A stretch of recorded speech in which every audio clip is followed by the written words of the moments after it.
Section 8 is a crime thriller movie. A retired military officer kills his family and gets in jail after taking revenge. A private organization gives him a job and a purpose for living. But the organization makes a mistake and he gets the secret, which motivates him to finish the organization. A hill town scene in Afghanistan's Mosul serves as the film's opening, which shows a hill town with historic art devastated and ravaged by war. Drones and fighter jets are conducting surveillance, which gets the attention of locals. The locals immediately get ready for an attack. A military crew appears in the town with military vehicles and weapons. Locals have taken their positions already, and the American Marine finds the town empty. They find a man with a bomb in the street. They surround him and offer to surrender. They give him 3 seconds to surrender. The man ignores the warning as he takes out his weapon, and they immediately shoot him. They find a bomb. Jack asks permission to disarm the bomb, which Mason refuses and asks to come back. Jake does not follow his instructions and successfully disarms the bomb. As they move back, a secret bomb goes off. The intense fight begins. Mason's platoon is attacked. All fall one by one. Fortunately, Jake and Mason are left alive. Mason saves Jake's life before he is killed by a man. A helicopter comes and rescues them. 5 years later, Jake is seen taking some pills for his post-traumatic stress disorder to deal with his new life as a civilian. He becomes a car mechanic after retiring. He works at Earl's workshop. After working, Jake goes home to spend time with his family. He has a wife and a son. He always keeps his mood happy for his son. Things seem difficult when his wife shows him a lot of unpaid bills. He promises his wife that he will take care, as he always does. When Jake puts his son to bed, he shares his pictures and stories of his old squad. Kid asks him if he ever killed anybody.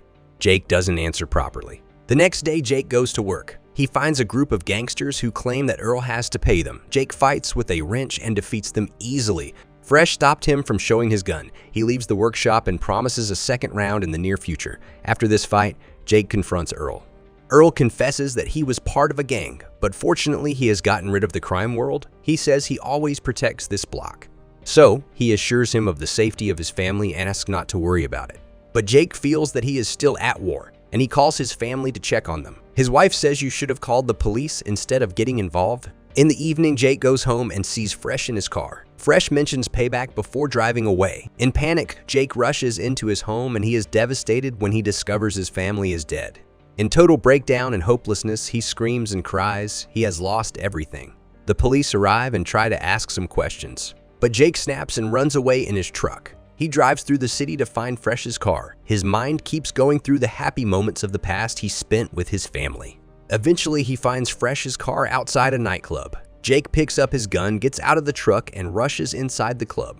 As he enters, he looks at everyone carefully, and he begins shooting every single gang member. Fresh tries to explain that he had no other choice but to kill his family. Jake does not pay attention to his explanation. He shoots him in the head. 5 months later, Jake is serving time in jail. His post-traumatic disorder is getting worse as he spends most of his day flashing back on the killings of his family by Fresh. Mason visits Jake in jail. He offers Jake his help to reopen his case. Jake refuses and replies that he is where he belongs. He repeats what he said before the judge. He says that he has gotten his revenge, and now he has zero remorse. He asks Mason to never come back and calls the guard to bring him to his cell.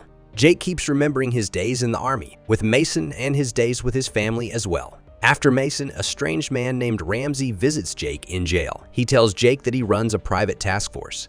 Jake does not listen to him. Before the man explains more, Jake asks the guard to bring him to his cell. Later in the evening, Jake is dreaming about his wife and son, and some masked men break into his cell. Jake resists, but they successfully kidnap him.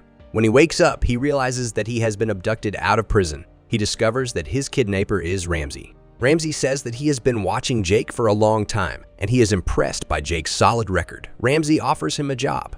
He tells him that the organization he runs is Section 8, which does not play by the rules.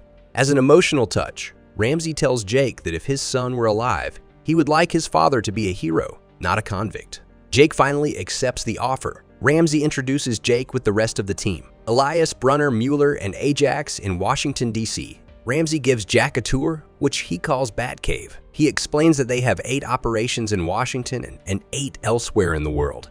Their orders come from the State Department and the NSA directly, which are related to national security. He says Mueller will be his watcher until he gains seniority because Jake is just starting. He promises Jake an apartment, a bank account, a vehicle, and a new identity because he is dead to the world. Then Ramsey leaves. They start Jake provoking for the initiation process. Ajax pushes him around, and he throws some punches, but Jake refuses to fight and tries his best to dodge, until Ajax shows more aggression, which makes Jake snap. And then Jake pushes Ajax down to the floor and almost stabs Ajax in the eye with a pencil. But suddenly, the memory of his family flashes in his mind. As Jake leaves, Ajax says that he has shown fear, which means he is unable to carry out missions. Mueller does not agree with Ajax. Jake and Mueller join in on a plane and discuss Jake's first mission. Jake's first job is to kill Castillo and retrieve schematics from him. Castillo is a defense contractor who also works as a weapon dealer. He is planning to sell schematics to Russians. In the evening, they find Castillo in Mexico, where the Russians and Castillo join to negotiate in a warehouse. While the Russians and Castillo argue, Jake sneaks around and kills a guard. Both gangs think the other has trapped them. Their arguments turn into a full fight. This is how they start killing each other, and finally, a car explodes, which causes them to stop fighting. Then Jake appears and kills the rest of the gang members one by one. Jake kills Castillo and takes schematics from the van, but he spares women in the van. Ramsey scolds Jake because he compromised the standing protocols of the security mission by sparing women on the scene alive. Jake explains that the women were also victims of Castillo, but Ramsey does not agree with Jake's arguments, and he threatens Jake to send him back to jail if he does not obey. When Jake leaves, Mueller says that he did right, but Ramsey does not account for any argument. Later, after all have gone, Ajax cuts in and implies that Ramsey made a mistake, so Ramsey calls Locke. In Nevada, Locke enters a hotel and kills many employees and guards before getting his victim into the room. He scares women into sleeping with a man. The man knows that Ramsey sent him. He tries to bribe Locke, promising a huge amount of money, but Locke does not accept his offers and kills him. While escaping the hotel's casino, he gets suspicious. The guards go after him. Locke easily beats them all, one by one, and begins running.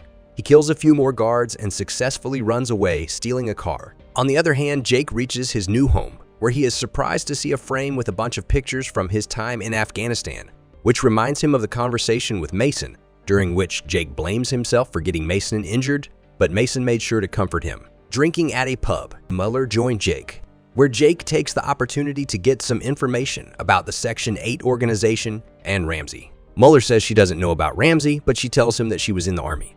Once she punched the commanding officer, he reprimanded her. Ramsey gives them a new mission to retrieve digital information about a case and kill Senator Graham because he is a traitor and he pays people to stay free. He reminds them, especially Jake, that security will be very strict and they must fight back. The Section 8 team, including Jake, reaches California, where Graham attends an event. Mueller gets inside to kill all the guards, but before they can get Graham, security learns of the situation and takes Graham into the van. Mueller hacks Graham's computer and Jake chases Graham. He shoots many bullets, but Van is so fast. He takes a shortcut by jumping over a hill and managing to block the way. The guard tries to save the senator, but Jake kills him. Finally, he catches Graham, who begs for his life, saying that he has his family. This makes Jake emotional, and he gets overwhelmed with memories and decides to leave him alive, but Ajax kills Graham. Later, Jake is sitting at home, drinking and looking at the picture of his son. He learns that something is wrong. As he pays attention, he realizes that masked men are coming in. Jake escaped through the back door successfully. The next day, he approaches Mason.